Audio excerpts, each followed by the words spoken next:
Hello everyone, my name's Cliff and welcome back to my channel. This is Cliff's Dark Gems. And if you're new here, welcome for the first time. And today we're going to do my August wrap up. So stay tuned.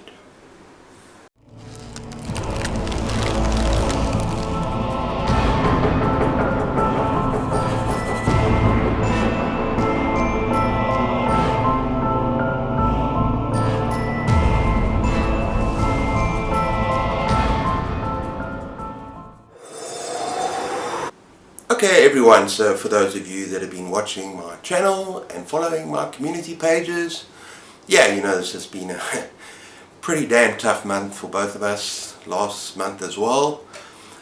And I've read 6 books this month, which is probably all-time low, but that's okay. I'm quite proud of that. And I'm busy right now with Garbology, which is a short story collection. Criminology presents Garbology. And it's a couple of booktubers I still need to read their stories. And yeah, I haven't got far at all. I've just dipped in. It's going to take me a while. It's quite a big book. But there's a lot of short stories and pieces of art and all sorts of things from booktubers. So it's going to be fun. But yeah, I'm going to go through as usual the books that I've read.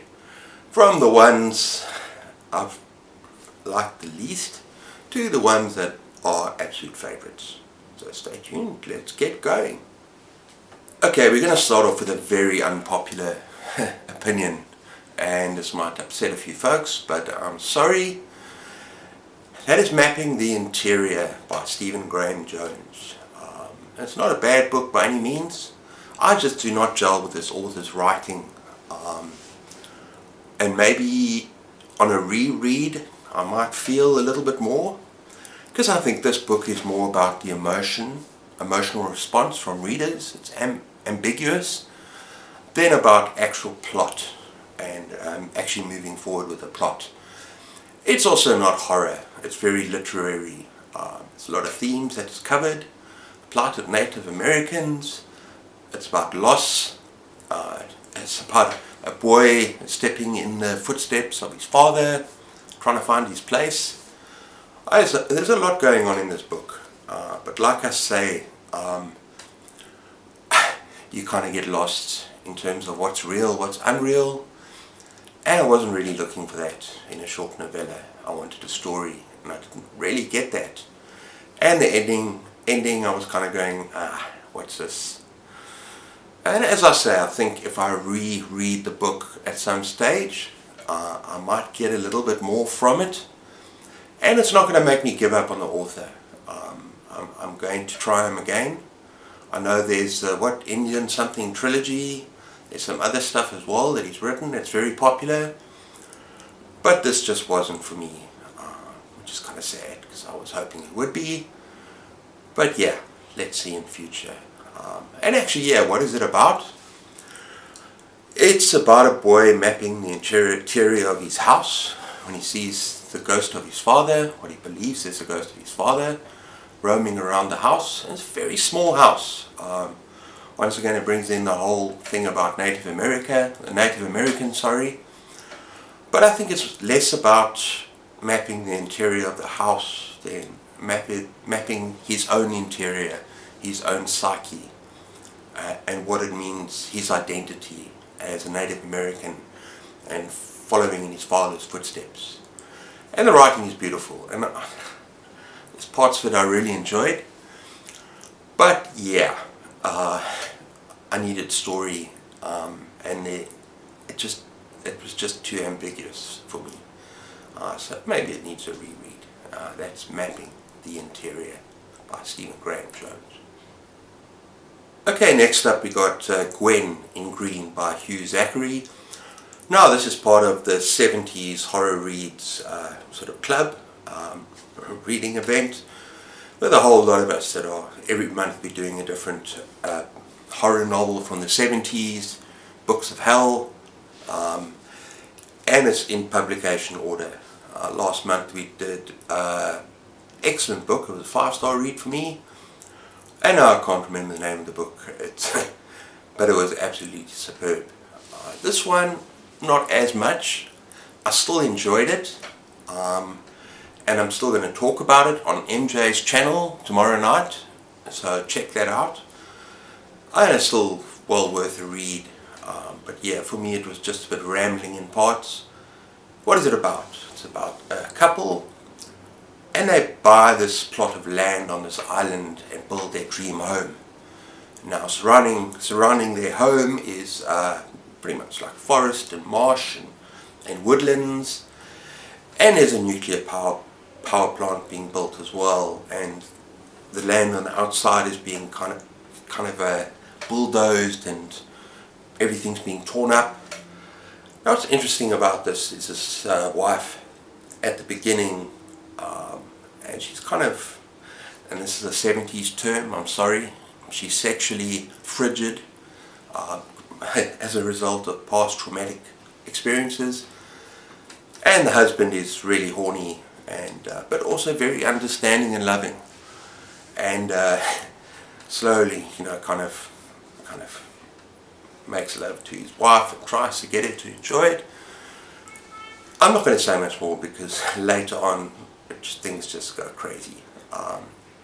She develops this sort of affinity for the wilderness, and yeah, I don't really want to talk about this book, mainly because we're going to talk about it tomorrow night, so I want you to tune in. But it gets very sexual, and some of the scenes are kind of cringy. There's a lot of sex, there's a lot of violence, there's some gore, and yeah, it's an eco-horror. It's sort of almost a science fiction element that presents itself at the end as well. Yeah, it's a weird book, it's a bizarre book, and I enjoyed it, but like I say, there were parts of it for me that just stretched out a bit, kind of lost me, but yeah, it's still a good book. So check out tomorrow on MJ's channel. Okay, next up a short story called Feral, a short story by Gemma Moore. And yeah, I really enjoyed this, it's excellent. And all it says on Goodreads on the blurb is, meet Margot, she's had enough. And yes, she has had enough. She's had enough of the demands that society places on her. She's had enough of putting on makeup, wearing lipstick, brushing her teeth, doing herself, presenting a mask to society so that she can look professional. And yeah, she decides to go her own way and change things. It's a crazy story. The ending could have been a bit better, I think. Kind of just ended. But it's a great story, and I definitely want to read more from Gemma Moore. I think, yeah, it's better to go in blind with this one. It's not the kind of story I can say too much, because you really just need to read it. It's really short, it's really fun, and it's kind of impactful for such a short story. So that is, yeah, Feral. That's it. Okay, next up we got an excellent selection of short stories by Joe Hill, 20th Century Ghosts. Now I really enjoyed this, it was a reread for me, and yeah, don't go in expecting only horror. There's some very strange stories, some stories that are kind of sad, beautiful, fill you with melancholy, but there's also a couple of very menacing horror stories as well. And as usual with these sort of collections, I very seldom give 5 stars to a collection unless there's absolutely everything that is perfect. This was a 4-star for me, but some big standouts were one story called, and it's the last one, it's the longest one, called Voluntary Committal. Now, yeah, kind of weird, but very interesting and magical. And it's about these 2 brothers, and the younger brother is autistic, right? And he goes into the basement and he builds these giant contraptions, almost like a fort. Like when you're young, you build a fort, but 10 times more involved, with cardboard boxes and with all sorts of other things that take up the whole basement. I can't really say too much more, but the older brother makes a friend, and yeah, the friend's a bit dodgy, and I'm going to stop there. It's a really good story. There's danger, there's menace, and there's magic. But yeah, that's Voluntary Committal. The next one is The Black Phone phone, which was actually made into a movie. And now this one, I'm not going to say much at all. It involves missing children, and it involves a serial killer, kind of mirrored on a real life serial killer, and a black phone in a room. I'm not going to say anything else. And the other one I really enjoyed, well, actually I enjoyed pretty much all of them except for 1 and 2, is Pop Art. And this is about a boy who is a balloon. Yes, that's right. It's about a boy who is a balloon, and the friendship he develops with this other boy at school. And it's very, very interesting. Kind of sad and beautiful at the same time. And yeah, touches on all sorts of subjects. Yeah, I just read it. It's really interesting. And it's one of those stories I think you either love or you hate. But it was one of my favorite from the collection. And there were more as well. But there's a lot of stories in there. I'm not going to go through every single one. I think there was just 1 or 2 that I feel did not fit into this collection. But I had a joy rereading this book. That is 20th Century Ghosts. Okay everyone, next up we got The Forgotten Island by David Sodergren, and now we're in 5-star territory. And this was a buddy read with Crits from Secrets Read, and it was an absolute frickin' blast. It's just such a wild ride, and if anyone, any horror reader, you need to check out David Sodergren. It's just so much fun, such a blast.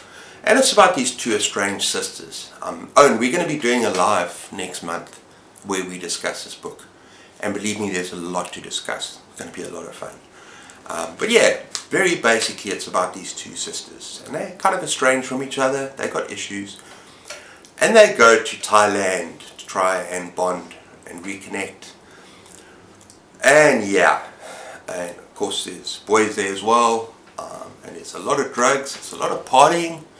A lot of crazy stuff happens on the beaches of Thailand.